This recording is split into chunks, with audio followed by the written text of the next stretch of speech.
It's 25 years since the nuclear power plant exploded in Chernobyl, bringing clouds of radioactivity across Europe and polluting the soils of parts of the UK's uplands. While the anniversary will pass as a reminder of the disaster to most people, for hundreds of farmers in England and Wales, the effects of that day in April 1986 are still being felt. More than 9,000 farmers were put under restriction after radioactivity was absorbed in rain which fell across the hills of Cumbria, southwest Scotland and Northern Ireland, contaminating soils and livestock. But it was the mountains of North Wales which were hit hardest, with 5,000 holdings and 2 million sheep put under monitoring and movement restrictions. Aaron Jones, who farms 1,000 sheep near Bala, is one of the 330 farms in Wales who's still under restrictions from the Chernobyl explosion. We have to prove that animals are ready for the market, which means having an official coming here to monitor every animal to make sure that the level of radiation in them is safe. Contaminated sheep are marked with red paint and are monitored on lowered ground until the levels of radioactivity drop. It's a system that's had a big impact on Mr Jones's business.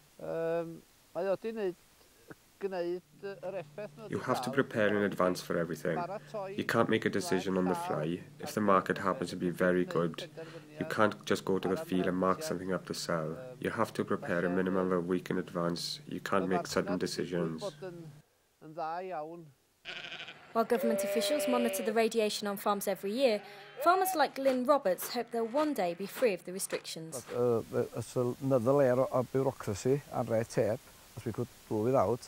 But, you know, there is in every cloud there's a silver lining, and I feel very strongly in this that the silver lining is by monitoring the lambs that we sell and make sure that they're not over that 1,000 becquerel.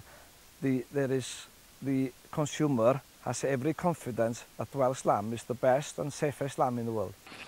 But while the £1.30 compensation the government pays does not cover farmers' costs for monitoring sheep, Mr Roberts says he doesn't want the restrictions lifting too quickly. Well, if scientific evidence shows there's no need to it, there is no need to it.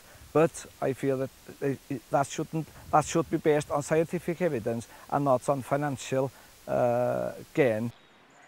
With another 5 years before the radioactivity in these soils reaches its half-life, no one knows when these farmers will be free from testing their sheep. In the meantime, they'll continue to live under the shadow of a disaster which happened almost a continent away. Caroline Stocks for Farmers Weekly in North Wales.